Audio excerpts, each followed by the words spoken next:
Good morning, students. Now, today we are going to start our chapter 10 of Business Studies Financial Market. So, basically, what is financial market? So, we can say there's a financial market concept and nature. So, financial market is the link between the savers and the borrowers. The market transfer the money or the capital from those who have surplus money to those who is in need of investment. Generally, the investors are called surplus units and business enterprises are called as deficit units. So in financial market, transfer money supply from surplus unit to the deficit units. So financial market as a link between the surplus and deficit units that bring together the borrowers and lenders. Now let me tell you what is this financial market. It is basically a place from where the government as well as the private firms they all can raise their finance. Okay, वो लोग अपने finance को raise कर सकते हैं, मतलब जब भी पैसों की जरूरत रहती है बेसिकली वो अपनी सिक्योरिटी इशू कर सकते हैं इस मार्केट में और शॉर्ट टर्म और लॉन्ग टर्म फंड्स अरेंज कर सकते हैं bye the issue of shares and debentures. Okay, so this is a kind of place. Now basically there are mainly two ways through which the fund can be allocated via bank and financial markets. So the household who are in surplus unit may keep their saving in the banks. They may buy security from the capital market.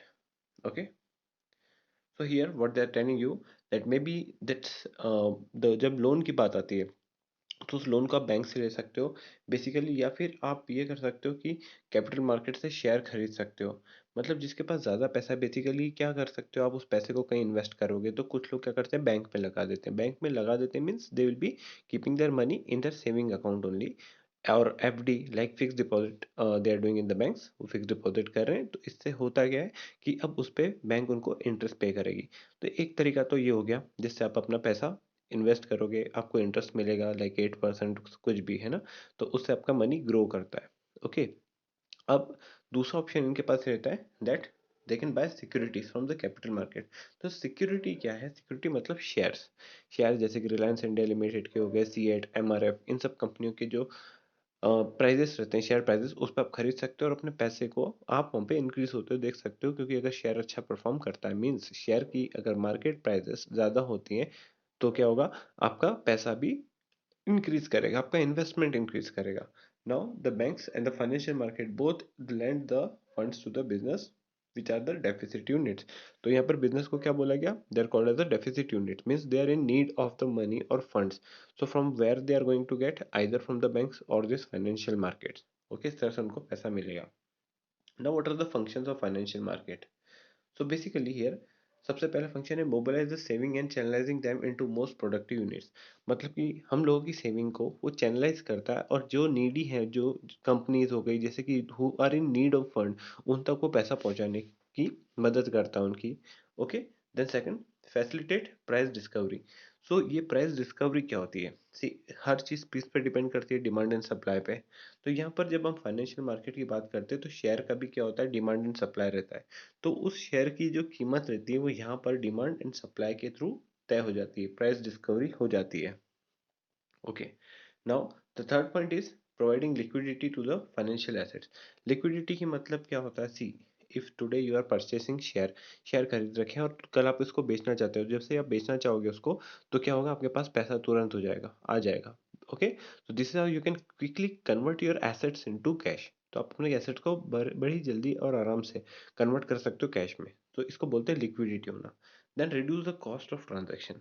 अब cost of transaction क्यों कम है? See, financial market क्या करता है? Basically it provide the information, price वगैरह सब आपको मिलता है कि इस शेयर का क्या प्राइस चल रहा है मार्केट में, सब पता चलता है. Now availability and cost of financial securities. So the company do not have to spend much on getting the information. तो अब कुछ भी इंफॉर्मेशन आती है, शेयर कौन सा नया आ रहा है मार्केट में वगैरह, ये सब कहाँ पे अवेलेबल रहती है? Free of cost stock market में. लाइक यहाँ पर जो हम स्टॉक एक्सचेंज की बात करते हैं, एनएससी की वेबसाइट हो गई, तो वहाँ पे पता चलता है. तो बेसिकली यहाँ पर इन कंपनी को ज़्यादा मेहनत नहीं करनी पड़ती, ऑलरेडी पता चल जाता है किसी नई कंपनी का इशू आ रहा है और इन्वेस्टर्स उसमें इन्वेस्ट कर देते हैं, पैसा लगा देते हैं. तो इससे कंपनी का कॉस्ट कम हो जाता है. Now the classification of the financial market. तो बेसिकली फाइनेंशियल मार्केट के दो पार्ट्स होते हैं, एक तो होता है कैपिटल मार्केट और एक होता है मनी मार्केट. ओके, अब इसको डिस्कस करते हैं कैपिटल मार्केट और मनी मार्केट क्या है. तो मनी मार्केट क्या है? तो basically money market is a place where the short term funds can be raised. तो ये जनरली यहाँ पर जो भी सिक्योरिटी ट्रेड होती है इन द फाइनेंशियल मार्केट, ये 1 साल से कम टाइम पीरियड की रहती है. ठीक है। तो ये बेसिकली क्यों इशू करेगी कंपनी? क्योंकि उनको वर्किंग कैपिटल चाहिए। वर्किंग कैपिटल क्या होता है? Working capital day to day business operation में जो आपको पैसे की रिक्वायरमेंट पड़ती है, लाइक डेटर्स को पे करना, डेटर्स को सॉरी डेटर्स से पैसा लेना, क्रेडिटर्स को पैसा पे करना। तो ये बिजनेस ऑपरेशन चलते ही रहेंगे और इसके लिए आपको कुछ लिक्विडिटी यानी कि कैश रखना पड़ेगा। तो उसको बोलते हैं वर्किंग कैपिटल, जो आपको बिजनेस ऑपरेट करने के लिए चाहिए रहता है। तो ये आपको अगर रिक्वायरमेंट है तो you can get it from the money market. The transaction of money include lending and borrowing of the cash for short time period and sale and purchase of security for 1 year. Okay, as I told you. Now money market is not a fix geographical area. मतलब इस money market कोई fix जगह नहीं है, आप इसको देख नहीं सकते हो। लाइक स्टॉक एक्सचेंज बोलते हो तो there is a building, Mumbai में जाओगे तो आपको बिल्डिंग दिखेगा एनएससी का यानी कि नेशनल स्टॉक एक्सचेंज का, बीएससी का दिखेगा। बट इसका कोई ऐसा फिक्स प्लेस नहीं है। So it constitute all the organisation institution which deal in the short term depth. तो basically it's kind of entity जो कि कनेक्टेड है सारे डीलर ब्रोकर से, और वो लोग इसमें डील करते हैं आपस में थ्रू द फोन और टेलीफोनिक नेटवर्क, और वो आपस में बातचीत करके डीलिंग करते हैं। तो the common institutes are Reserve Bank of India, RBI करता है इसमें डील, इस एसबीआई करता है। सारे banks, LIC, Life Insurance Corporation, ये भी पैसा इसमें इन्वेस्ट करते हैं। ओके, क्यों क्यों करते हैं? बेसिकली क्योंकि एक साल में पैसा आपको मिल जाता है, ठीक है। क्योंकि सिक्योरिटी जो यहाँ पे ट्रेड होगी वो कितने साल की रहेगी? एक साल से कम के लिए, कम साल की उसकी रहेगी। तो मैच्योरिटी टाइम यानी कि आपका जो पैसा मिलता है एक साल में आपको विथ इंटरेस्ट मिल जाता है। So all this GSI, UTI ये यहीं पे इन्वेस्ट करते हैं। Now what are the features of money market? तो मनी मार्केट के फीचर क्या है? ये शॉर्ट टर्म रहता है, इसकी कोई जगह नहीं होती फिक्स। और यहाँ पर कौन रहता है? आरबीआई, मोस्टली बैंक्स इसमें इन्वॉल्व रहते हैं। Okay, RBI, banks, LIC, GSI. Now common instrument of money market कौन कौन से हैं? Call money, treasury bill, commercial paper and certificate of deposit और कमर्शियल बिल। ओके, ये इसकी सिक्योरिटी है। अब इसके इंस्ट्रूमेंट हम डिस्कस कर लेते हैं, कौन कौन से इंस्ट्रूमेंट है, मतलब मनी मार्केट में कौन कौन सा इंस्ट्रूमेंट ट्रेड करता है। तो basically first one is call money. तो ये क्या है? द मनी बोरोड और lent your demand for a short period which is generally 1 day, ये एक दिन के लिए दिया जाता है। So Sundays and other holidays are excluded for this purpose. Mostly banks use call money when the one bank faces temporary shortage of the fund. The bank with the surplus cash lend the bank in shortage for 1 or 2 days. The call money is called a interbank call money. अब इसी की interbank call money इसको बोला जाता है। Now but even other organizations such as insurance company, mutual fund, etc. also deal with the call money if is the market over the telephone। जैसे मैंने बोला ये मार्केट किस पे डील करता है? टेलीफोन के थ्रू।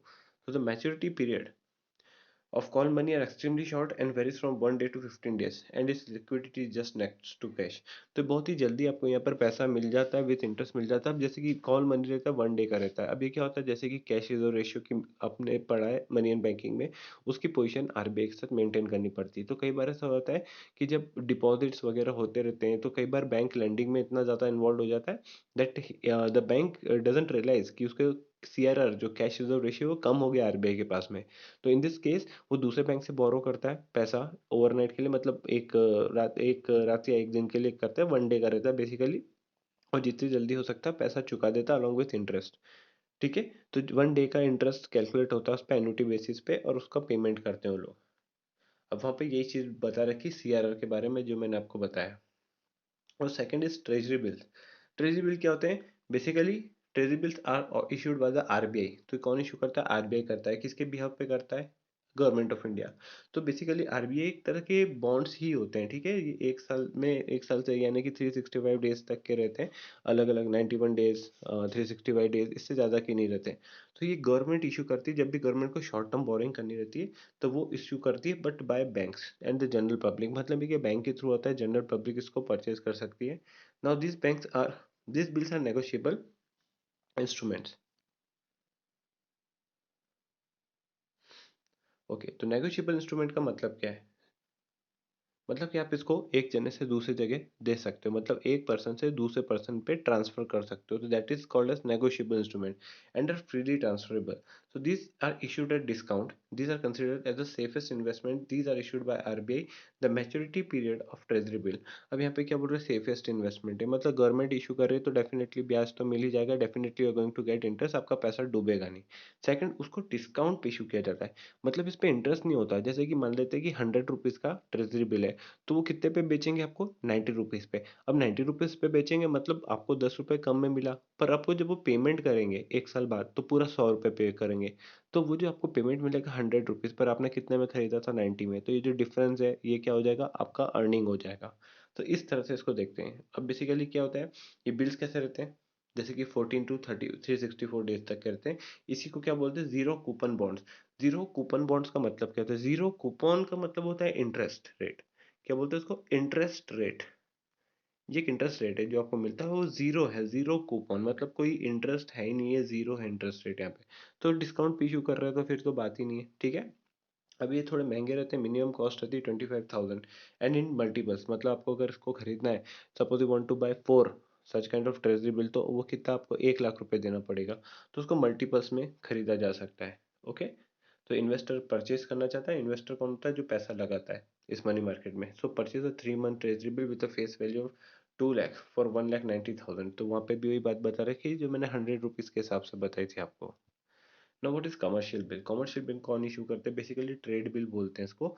ये क्या रहता है, these are bill drawn by one business unit on another, these are common instrument used in the credit purchase and sale, these are short term maturity, generally 90 days, and can be discounted with the bank even before the maturity period. These are negotiable instrument and can be easily transferable. The drawing of the bill honors the bill on the due date. A trade bill is nothing but a written acknowledgement of the debt where the maker and drawer instruct the and direct the payer or the drawer to make the payment with in the text fix time period. अब basically रहता है commercial bills भी ऐसे रहते हैं कि जल्दी से, मतलब ज़्यादा टाइम लगता है, 3 मंथ तक के रहते हैं या फिर 4 मंथ तक के रहते हैं। तो बेसिकली यहाँ पे जो लिखा है, ये जो उसका टाइम पीरियड है ये इतना ही रहता है। और यहाँ पर कॉमर्शियल बिल क्या होता है, जैसे कि एक कोई बिजनेस फर्म है दूसरे को कुछ बेच रही है, सेल कर रही है, पर पैसा उसको 3 महीने बाद मिलेगा। तो वो क्या करती है, एक लेटर लिख देती है उसको, और वो बोलते हैं उसको कमर्शियल बिल। और वो क्या करती है कि वो ड्रॉ रहता है, जो ये बनाता है बिल, वो क्या बोलते हैं उसको, ड्रॉर। और वो किसको देता है, जिस व्यक्ति को देगा, और हो जाएगा ड्रॉई, मतलब कि उससे वो पैसा लेगा। तो वो क्या बोलते हैं, इसको एक्नॉलेज करके दे दो, मतलब साइन करके मुझे दे दो, मतलब मैं 3 महीने बाद आपसे पैसा लूंगा। इस तरह से वो बोल रहा है उसको, ठीक है। तब वो क्या होता है, उसने साइन करके उसको दे दिया, एक्नॉलेज कर दिया कि यस ये डील हो गई उनके बीच में, अब वो लेके बैठा है। बट अगर 3 महीने के पहले ही आपको जरूरत पड़ गई पैसे की, तो आप क्या कर सकते हो, in this case you can go to the bank and do the discounting of that commercial bill. आप उसकी डिस्काउंटिंग कर सकते हो। डिस्काउंटिंग कर सकते हो मतलब कि you can suppose you want to take after 3 months you will be getting 1 lakh rupees, so you can go to the bank and you can do the discounting करके वो बैंक आपको देगा, मतलब पूरा 1 लाख नहीं देगा। जैसे कि 1 लाख आपको लेना है, 3 महीने बाद मिलेगा ना आपको, तो 5 दिन में ही चाहिए, 10 दिन में ही चाहिए। इन दिस केस बैंक आपको कुछ परसेंट काट के पैसा दे देगा। जैसे कि मान लेते बैंक आपको 4% काट के दे रहा है, तो 4% जो भी अमाउंट है कट के आपको मिल जाएगा। और बैंक फिर 3 महीने बाद जिसने भी वो साइन करके दिया था आपको, उससे वो पैसा कलेक्ट करेगा, तो उसको पूरा पैसा मिल जाएगा बैंक को। तो this is called a discounting of the commercial bank. Now commercial papers, commercial paper क्या रहते हैं ना, कमर्शियल पेपर वो इंट्रोड्यूस हुए थे इंडिया में कब, फर्स्ट टाइम 1990 में। सो ये क्या है, it is an unsecured promissory note by the public और प्राइवेट सेक्टर। तो बेसिकली कौन इशू करता है, ये प्राइवेट सेक्टर कंपनियां करती है इशू, ठीक है। और ये अनसिक्योर्ड है, मतलब इसकी गारंटी नहीं हो सकता, उस पर पैसा आप लगा रहे हो तो आपको अच्छा इंटरेस्ट तो मिलता है, बट डूब भी सकता है पैसा। कई बार कंपनी इंसॉल्वेंट हो जाती है, they are unable to pay you, so this is kind of risk here. Now fix maturity period which varies between 50 days to 1 year, ये 15 दिन से 1 ईयर का रहता है।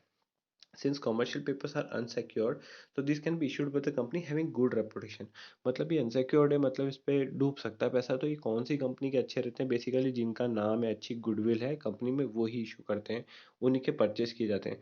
सो क्रेडिट वर्दीनेस होनी चाहिए वहाँ पे। So the commercial bank and mutual fund are the main investor of the commercial paper.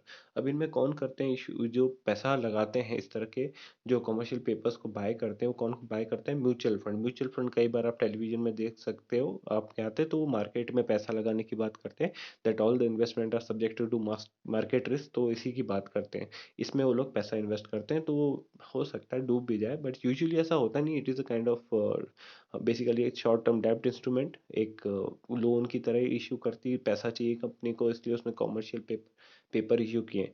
तो वो एक प्रोमिसरी नोट की तरह हो गया कॉमर्शियल पेपर, कि मैं दूंगी पैसा बाद में। तो उसको अच्छी कंपनी के ही उसमें म्यूचुअल फंड पैसा लगाते हैं। ओके।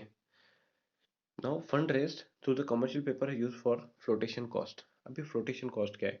देखो, फंड जो भी रेज किया, जो भी पैसा लिया गया है, कॉमर्शियल पेपर्स इशू किया है, तो कंपनी ने कुछ पैसा अरेंज किया है, तो उसको काय के लिए यूज कर सकती है वो? Basically for flotation cost. Flotation cost क्या चीज होती है?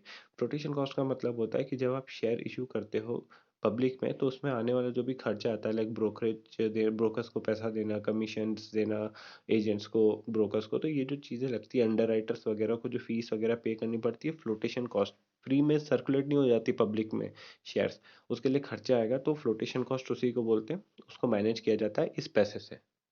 Now this is known as the bridge financing, इसी को बोलते हैं bridge financing. Okay. Now CD, certificate of deposits. अब ये क्या रहते हैं? It is a time deposit which can be sold in the secondary market, only a bank can issue a CD. तो इसको कौन इशू कर सकता है? सिर्फ बैंक इशू कर सकता है। तो it is a bearer certificate. अब इसी एक बेसिकली चीज क्या होती है? सर्टिफिकेट ऑफ डिपॉजिट, जब लोन देना चाहती है बैंक, लेकिन मार्केट में इतना ज़्यादा उनके पास में फंडिंग नहीं कि वो लोन दे पाए, तो बेसिकली कहीं ना कहीं से पैसा अरेंज करना पड़ेगा। तो ये जो कंपनीज रहती है, बेसिकली इनके जो डिपॉजिट करने करती हैं कंपनी, तो उनको ये लोग क्या कर देते हैं? बेसिकली सर्टिफिकेट ऑफ डिपॉजिट दे देते हैं और उस पर इंटरेस्ट देते हैं। अब वो जो पैसा जो बैंकों के पास में आ चुका है, बैंक उसको क्या करते हैं?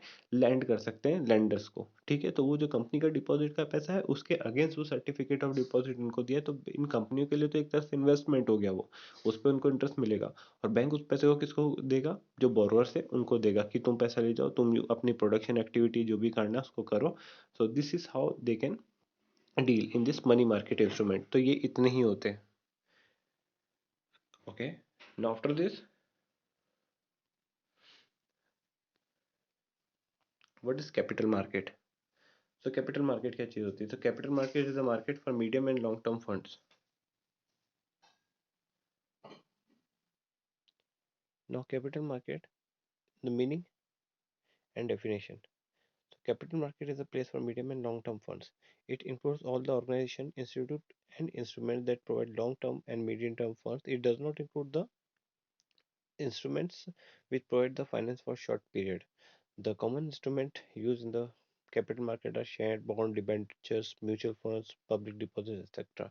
So basically, capital market में क्या होता है? All this place is all about the raising of the funds. Like company को 100 करोड़, 200 करोड़, 500 करोड़ ऐसी ज़रूरत चाहिए, बहुत ज़्यादा पैसा चाहिए। तो उसके लिए क्या करना पड़ेगा? वो मीडियम और लॉन्ग टर्म लोन्स या फिर फंड्स बोल सकते हैं, फंड्स रेज करती है, not loans. They'll be raising funds by the issue of share, bond, debenture. तो शेयर इशू करके, डिबेंचर इशू करके वो पैसा अरेंज कर सकते हैं। तो बेसिकली यहाँ पर कोई भी शॉर्ट टर्म की सिक्योरिटी ट्रेड नहीं होती, यहाँ पर सब मीडियम या लॉन्ग टर्म की ही रहती है। ओके। Now nature. अभी नेचर क्या है कैपिटल मार्केट का? सो पहले तो ये एक कैपिटल मार्केट ऐसी जगह है जहाँ पर सेवर्स और इन्वेस्टमेंट दोनों की अपॉर्चुनिटी मिलती है। मतलब capital market is a crucial link between saving and investment process. The capital market transfer money from the savers to the borrowers. Entrepreneur borrowers means वो लोग जो कि बिजनेसमैन है, तो अपना जो सेवर्स है, जो कि पैसा बचा रहा है, वो इन्वेस्ट करता है पैसा, तो वो कहाँ तक पहुंचता है? वो एंटरप्रेन्योर्स तक पहुंचता है। और वो क्या करते हैं? उसको बोरोड फंड ही उनके लिए, क्योंकि वो तो बोरो कर रहे हैं, वो पैसा जो इन्वेस्टर का है वो मनी अपने बिजनेस में लगाएंगे। So basically, it's a link between the saver and investment. Now deals in the long term instrument. Okay, now this is a feature कि यहाँ पर जो इन्वेस्टमेंट होता है लॉन्ग टर्म का रहता है। मतलब capital market provide fund for long term and it does not deal for channelising saving for less than 1 year. तो लेस देन 1 ईयर वाली कौन सी थी? मनी मार्केट की थी। यहाँ पे अपन कैपिटल मार्केट पढ़ रहे हैं, तो वहाँ पे लॉन्ग टर्म इन्वेस्टमेंट्स होते हैं। Now utilise intermediaries. इंटरमीडियरीज क्या होती है? Basically intermediaries are middle man. मतलब कैपिटल मार्केट में आप जब डील करोगे, तो आपको वहाँ पे ब्रोकर, अंडरराइटर, डिपॉजिटरीज, ये सब बीच में एंटिटी आती है। So this are called as intermediaries, acting as the organs of capital market and are very important element of capital market. So basically कोई भी इन्वेस्टर जब इन्वेस्ट करना चाहता है कैपिटल मार्केट में, शेयर्स खरीदना चाहता है, तो उनको यहाँ पर ब्रोकर के पास में अकाउंट खुलाना पड़ता है। तो आप डायरेक्टली जा नहीं सकते कैपिटल मार्केट में, यू हैव टू यूज और take this services of broker, underwriter और any kind of depository, like opening a dematerialisation account. उनका डीमेट अकाउंट खुलाएंगे, तो ऐसा वहाँ पर आपको इनका हेल्प लेना पड़ेगा। You have to take their services. Now determinant of capital formation. Capital formation मतलब इन्वेस्टमेंट। सो यहाँ पर the activities of the capital market determine the rate of the capital formation in the economy. capital market offers attractive opportunity to those who have surplus fund and they invest more and more in the capital market. तो basically ये लोगों की help करता है investment करने में, और यहाँ पर उनका इन्वेस्टमेंट को ग्रो करने में हेल्प करता है। तो बेसिकली वहाँ पे इनकी जहाँ पे भी इन्वेस्टमेंट अपॉर्चुनिटी होती है, इन्वेस्टर वहाँ पैसा लगाता है। जैसे कि अगर इन्वेस्टर को अपॉर्चुनिटी दिख रही है रिलायंस इंडिया लिमिटेड में, तो वो उसके शेयर्स बाय करेगा, फ्यूचर में जाके सेल करेगा, तो हो सकता है उसको अच्छी मार्केट प्राइस पे वो शेयर्स sell हो जाए. In this way he can get his capital formation. Now the next point.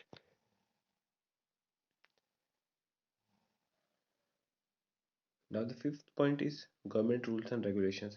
मतलब कि यहाँ पर जो कैपिटल मार्केट है ऑपरेट करता है freely but under the guidance of the government policies. तो गवर्नमेंट की पॉलिसीज जो भी गवर्नमेंट ने पॉलिसी बना रखी है उसके अकॉर्डिंग उसको डील करना पड़ता है। So this market function with the framework of the government rules and regulation. So stock exchange ने ये जो चीज़ है स्टॉक एक्सचेंज ये किसके रेगुलेशंस के थ्रू काम करता है, तो यहाँ पे एक रेगुलेटरी बॉडी जिसको बोलते हैं security exchange board of India, short form में इसका सेबी रहता है। ओके, इसको सेबी बोलते हैं। तो ये क्या करती है, गवर्नमेंट ने इसको बना रखा, उसने गवर्नमेंट ने क्या बनाया इसको कि रूल रेगुलेशन तुम बनाओगे सेबी, और सेबी क्या करता है बेसिकली इसको पूरा रेगुलेट करता है, मतलब संचालित करता है उसको, सब पॉलिसीज बनाना, रूल रेगुलेशन, किसकी ट्रेनिंग होनी है नहीं होनी है, ये सारी बातें, कंप्लायंस वगैरह। तो वो सब देखता है, चेक करता है कि सारे रूल्स रेगुलेशन फॉलो हो रहा है, कोई मैनुपुलेशन तो नहीं चल रहा है। इस तरह से सेबी एक कंट्रोल रखता है कैपिटल मार्केट की एक्टिविटीज के ऊपर। Okay, so these are the points और features of the capital market जो आपको याद रखने हैं। Now what is a primary market? Primary market क्या बोलते हैं इसको? न्यू इशू मार्केट बोलते हैं। मतलब कि जब भी कोई नया शेयर आता है मार्केट में, तो प्राइमरी मार्केट की तरह प्राइमरी मार्केट के थ्रू आता है। Okay, so this is called as new issue market बोलते हैं इसको ना, क्या बोलते हैं? New issue market.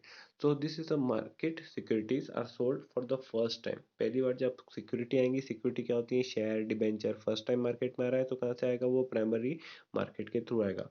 Now primary market की भी ऐसी कोई फिक्स प्लेस नहीं होती है, ठीक है। Now new securities are issued from the company. तो primary capital market directly contribute in the capital formation because in primary market company goes directly to the investor and utilise this fund for investment in building plant and machinery. अब company क्यों पैसा raise कर रही है? इतना करोड़ों रुपए का शेयर्स लेकर आई मार्केट में, परचेस करेंगे पब्लिक, वो कहलाएंगे इन्वेस्टर्स। उनसे पैसा आएगा कंपनी के पास, वो उससे क्या करेगी? प्लांट, बिल्डिंग, मशीनरी, मतलब कि वो अपना बिजनेस चालू करेगी उस पैसे से, ठीक है। वो ऑपरेट करेगी, उस पैसे को अपनी कंपनी में लगाएगी। और वो फर्स्ट टाइम आ रहे हैं मतलब शेयर लेके, तो वो प्राइमरी मार्केट के आते हैं, थ्रू आते हैं। मतलब कभी भी कोई नया शेयर होता है, मतलब कि जैसे कि आज पतंजलि की बात करते हैं, तो पतंजलि आज प्राइवेट लिमिटेड है, ठीक है। कल को पतंजलि चाहती है कि मेरे शेयर्स मार्केट में आए, तो वो जो प्राइवेट लिमिटेड पीवीटी वर्ड जो लगा रहता है कंपनी में, वो हट जाएगा, उसकी जगह एलटीडी हो जाएगा, मतलब प्राइवेट हट जाएगा, एलटीडी हो जाएगा, लिमिटेड कंपनी। तो वो चीज़ तो ये हो गई कि वो जब लेके आएंगे शेयर, तो नया शेयर लेके आएंगे मार्केट में। तो कोई भी कंपनी भले ही उसके पहले से शेयर इशू हो मार्केट में, जब भी वो नया शेयर लेके आएगी तो प्राइमरी मार्केट के थ्रू ही आती है। तो ये याद रखना, नए शेयर जब भी कंपनी इशू करती है, ठीक है, एग्जिस्टिंग कंपनी या बिल्कुल फ्रेश न्यू कंपनी, वो कैप इसमें अपने कैपिटल मार्केट में प्राइमरी मार्केट के थ्रू आती है। और ये प्राइमरी मार्केट पहला एक पार्ट है। ओके, ये जो कैपिटल मार्केट है ना, ये भी दो पार्ट्स में बटा हुआ है, देखो, प्राइमरी मार्केट और सेकेंडरी मार्केट। अपन क्या पढ़ रहे हैं पे? प्राइमरी मार्केट, ठीक है। अब मेथड ऑफ फ्लोटेशन, अब फ्लोट कैसे करेगा? प्राइमरी मार्केट में कैसे आता है? सिक्योरिटी आएगी कैसे? Now here, the public issues through prospectus. So under this method, the company issues a prospectus to inform the and attract the general public. In prospectus, company provide detail about the purchase purpose for the fund is raised. तो basically यहाँ पे क्या होता है? Public issue कैसे होता है? Prospectus के थ्रू। प्रोस्पेक्टस के अंदर कंपनी की सारी इन्फॉर्मेशन रहती है, उसके यहाँ पे कौन बोर्ड ऑफ डायरेक्टर है वगैरह, ये सब लिखा रहता है। और किस पर्पस के लिए पैसा ले रही कंपनी की, that will also be mentioned over there, वो भी लिखा हुआ रहता है। नाउ पास्ट फाइनेंशियल परफॉर्मेंस कैसा है, मतलब पास्ट में कंपनी कैसा परफॉर्म कर रही है, और फ्यूचर में कंपनी क्या करना चाहती है, ये सब चीज़ रहती है लिखी हुई यहाँ पे। तो सबसे पहले तो प्रोस्पेक्टस के थ्रू आता है। अब प्रोस्पेक्टस करने के बाद क्या होता है? The information in the prospector help the public to know about the risk and the potential of the company. Prospector किसके लिए है? लोगों के लिए जो कि शेयर खरीदेंगे बेसिकली, ठीक है। तो उससे पता चलता है इन्वेस्टर्स को कि कंपनी में दम कितना है, पोटेंशियल कितना है। उसके बाद वो रिस्क देखते हैं, कंपनी में रिस्क कितनी है, फिर परचेज करें कि नहीं उसका शेयर, वो डिसाइड करते हैं। ओके, तो जब ये करते हैं बेसिकली, तो ये आईपीओ, कंपनी का आईपीओ जब आता है उसके पहले प्रोस्पेक्टस जारी किया जाता है, ताकि आईपीओ आने से पहले, मतलब कि initial public offering, first time जब शेयर आता है तो उसको बोलते हैं आईपीओ। ओके, तो कंपनी के जो शेयर है उसको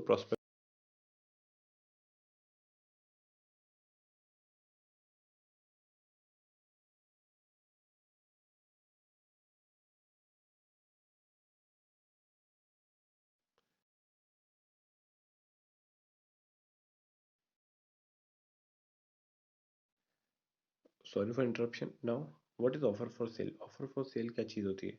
So basically, under this method, the new securities are offered to the general public, but not directly by the company, but by an intermediary who buys whole lot of securities from the company.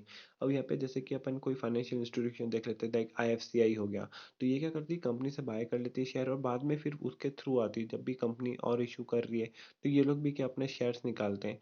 तो ये directly public में नहीं आते हैं। कई बार क्या होता है कि ये जो intermediaries like brokers and all, ये सिक्योरिटीज को सेल कर रहे होते हैं, तो उसको बोलते हैं ऑफर फॉर सेल। तो ऑफर फॉर सेल में भी पब्लिक खरीद सकती है वहाँ पर, और वहाँ पर जो पैसा जो भी पब्लिक से आएगा वो किनको मिल जाएगा, बेसिकली इंटरमीडियरीज के पास में आ जाता है पैसा। तो ये जनरली क्यों करते हैं ऐसा? क्योंकि कंपनी से तो इन्होंने ले लिए शेयर्स, अब हो सकता है जनरल पब्लिक को at high price they can sell, मतलब वो ज़्यादा कीमत पे लोगों में बांट सकते हैं शेयर को, या फिर बेच सकते हैं। Okay, now what is private placement? Private placement क्या होता है? Under this method, the security are sold by the company to an intermediary at a fixed price.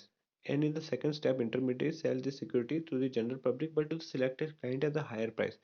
Private placement क्या होता है? जब कंपनी बहुत सारे शेयर होल्डर नहीं चाहती मार्केट में, तो कंपनी क्या करती है, सिलेक्टेड ग्रुप के लोगों को शेयर दे देती है। तो थोड़े बहुत ही लोग रहते हैं, एक ग्रुप रहता है बेसिकली जिसको शेयर दे दिया, तो मार्केट में बहुत सारे नंबर ऑफ शेयर होल्डर्स नहीं बढ़ेंगे। तो एक सिलेक्टेड ग्रुप को जब कंपनी शेयर बेच के पैसा अरेंज कर लेती है, इसको बोलते हैं प्राइवेट प्लेसमेंट। ओके, तो अब सब ये जो क्लाइंट रहते हैं, छोटे मोटे तो रहते नहीं होंगे, है ना? तो ये जो क्लाइंट रहते हैं ना, हाई नेटवर्थ इन्वेस्टर्स रहते हैं, मतलब एचएनआई क्लाइंट्स रहते हैं, बहुत सारा पैसा रहता है इनके पास, तो आराम से फंडिंग कर सकते हैं, जैसे कि राकेश झुनझुनवाला हो गए अपने कंट्री में, तो ये लोग कर सकते हैं, इनके पास पैसा है। So now under this method, the intermediary issue security to the selected client like UTI, LIC, GIC. अब ये जो है इनके पास भी पैसा रहता है, तो वो कोई भी हो सकता है, एंजल इन्वेस्टर हो सकता है, या फिर may be some kind of financial institution हो सकता है, लाइक एलआईसी हो गया, यूटीआई हो गया, तो ये लोग भी इन्वेस्ट कर सकते हैं पैसे को। इसमें क्या होता है, कंपनी को क्या फायदा है कि इसमें कॉस्ट बच जाती है कंपनी की। तो the private placement method is a cost saving method of the company and is saved from the expenses of underwriter fees and all.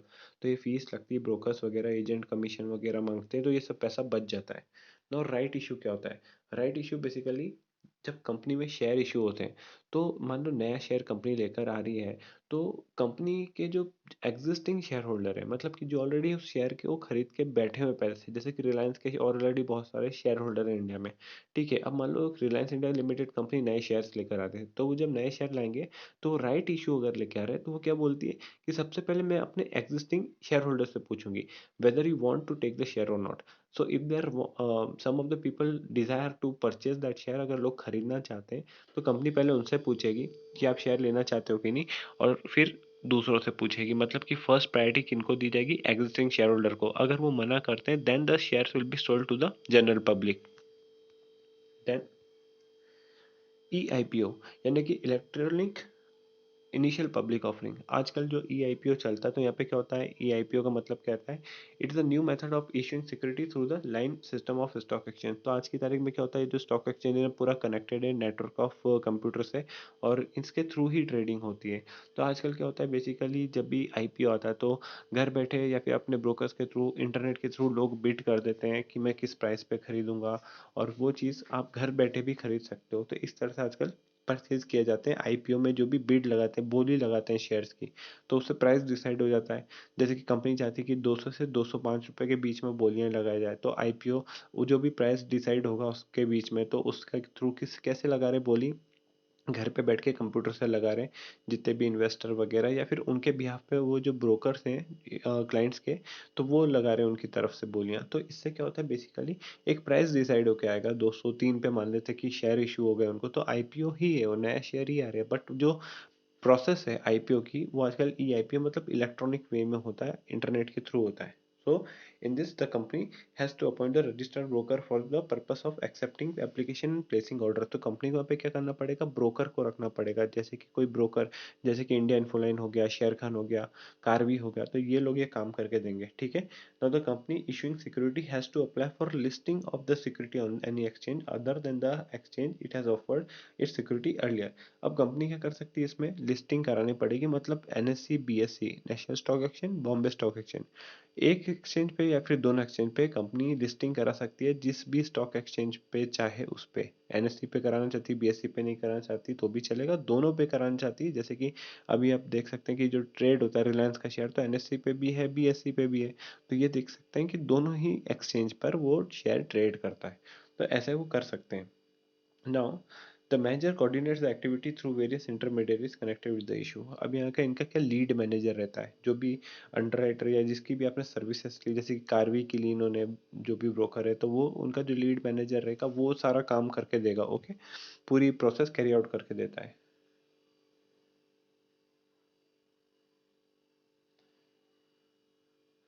So here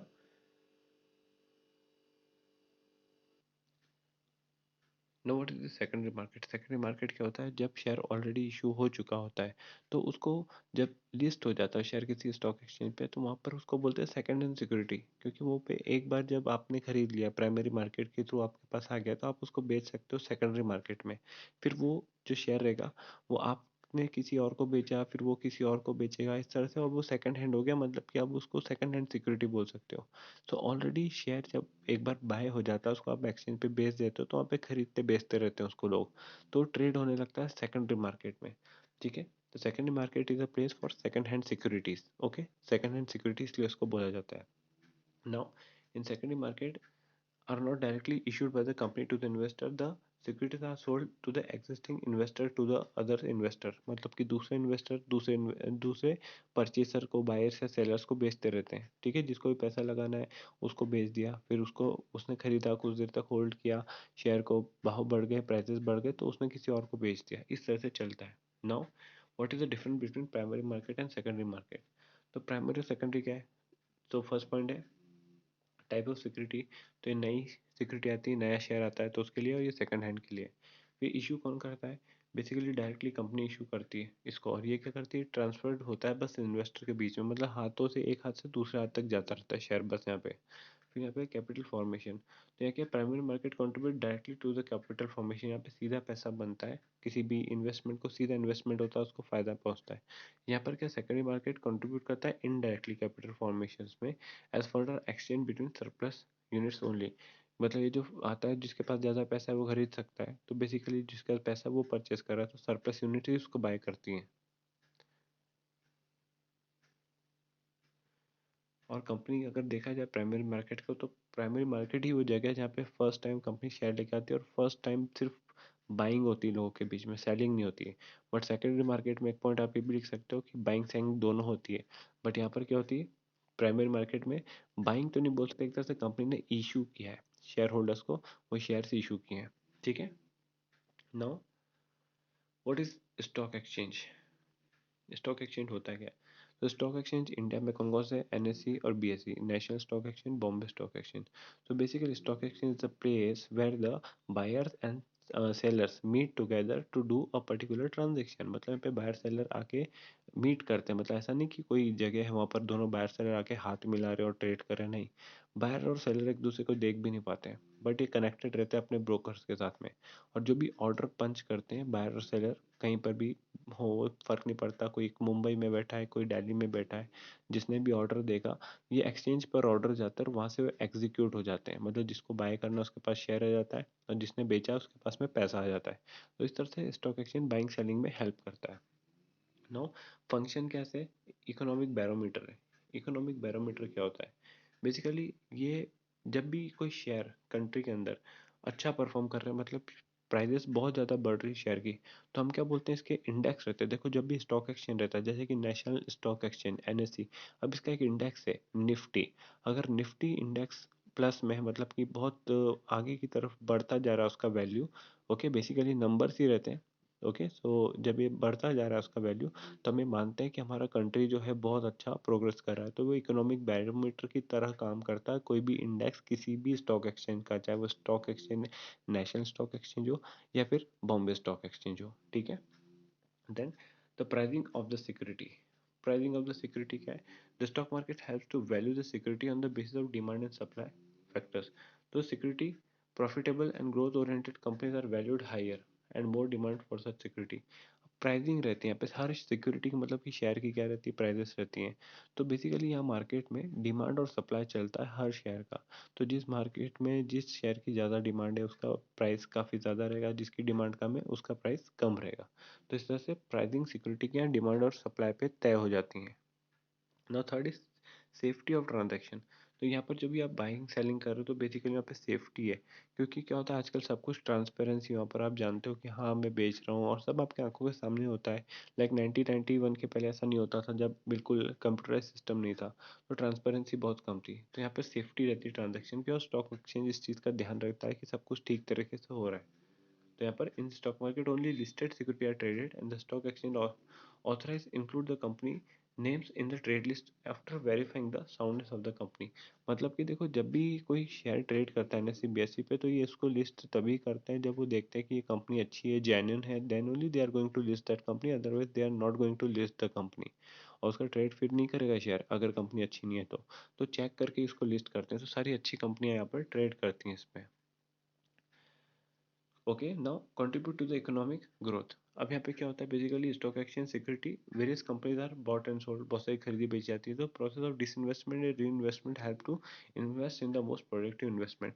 अब ये क्या करती है, कंपनी की इकोनॉमिक ग्रोथ में फायदा देती है। मतलब कि स्टॉक एक्सचेंज पे जो आप शेयर खरीदते हो बेसिकली, तो जो पैसा रहता है इन्वेस्ट होता है, जो कंपनी को पैसा मिलता है एक्चुअली, तो कंपनी की वर्थ नेटवर्थ बढ़ती है। जब कंपनी का मार्केट प्राइस बढ़ता है शेयरों का, तो उसकी वैल्यूएशन भी बढ़ती है शेयरों की, और कंपनी की वैल्यू भी बढ़ती है। तो उससे इकोनॉमिक ग्रोथ होती है बेसिकली। और उससे कैपिटल फॉर्मेशन, मतलब इन्वेस्टमेंट ही है एक तरह से, और उसका इन्वेस्टमेंट बढ़ना, लोग भी अमीर होते हैं, मतलब पैसा बनता है उनका। कंपनीज भी काफ़ी फ्लरिश करती है क्योंकि उनका इन्वेस्टमेंट, उनकी वर्थ बढ़ती है। मतलब अगर वो किसी और कंपनी को बेचती हुई है तो उनको कई गुना पैसा मिलता है जब बेचते हैं कंपनी को। Okay, no, spreading of equity curve. अब स्टॉक एक्सचेंज क्या करते हैं कि स्टॉक एक्सचेंज में बहुत सारे लोग शेयर्स में परचेस नहीं करना चाहते, क्यों? क्योंकि शेयर रिस्की होता है। तो स्टॉक एक्सचेंज एनकरेज करता है लोगों को टू इन्वेस्ट इन शेयर्स या फिर securities by regulating new issues, better trading practice and educating public about the investment. तो एजुकेट करता है, अच्छी ट्रेडिंग प्रैक्टिसेस कराता है, ताकि एक इक्विटी कल्ट बने। इक्विटी कल्ट बने मतलब कि लोग इच्छुक हो जाएं, they should be ready to buy the shares in the share market. Okay, now providing scope for speculation. Speculation मतलब एंटिसिपेट करना कि फ्यूचर में क्या हो सकता है, प्राइस कम ज़्यादा हो सकती है, बढ़ सकती है प्राइस शेयर की, तो मैं परचेज कर लूँगा आज, फ्यूचर में बेच दूंगा, तो मेरे को पैसा मिल जाएगा। तो बेसिकली मैं क्या कर रहा हूँ, स्पेकुलेशन कर रहा हूँ। So it ensure the liquidity and demand supply of the security.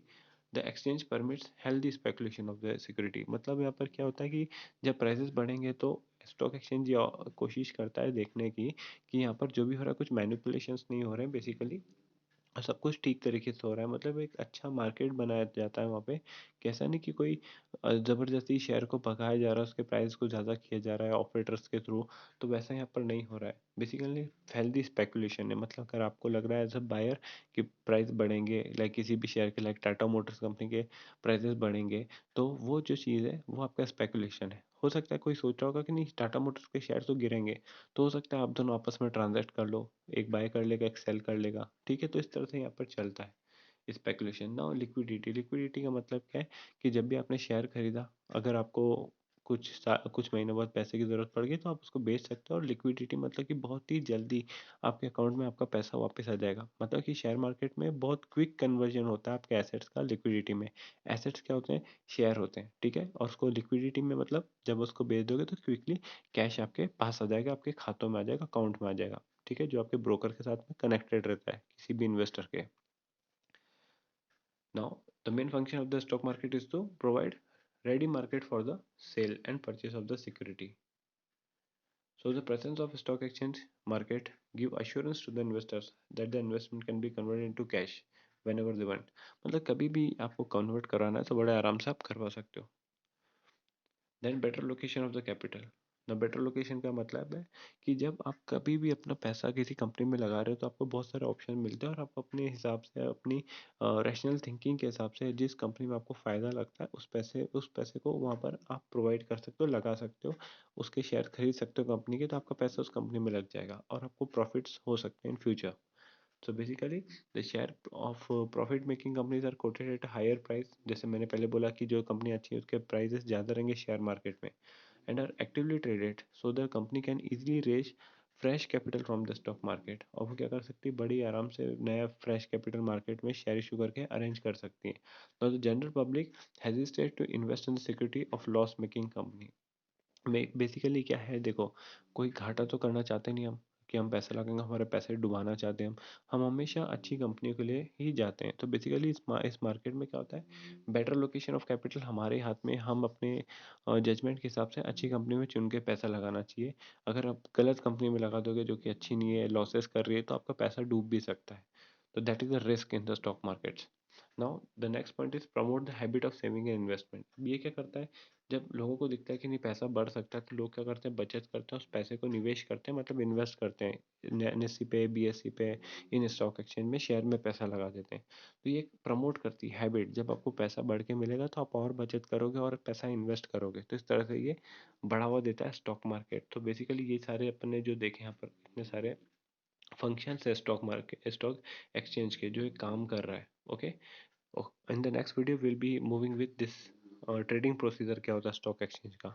तो वो अगले वीडियो में पार्ट 2 में आपको बताऊंगा। ठीक है, थैंक यू।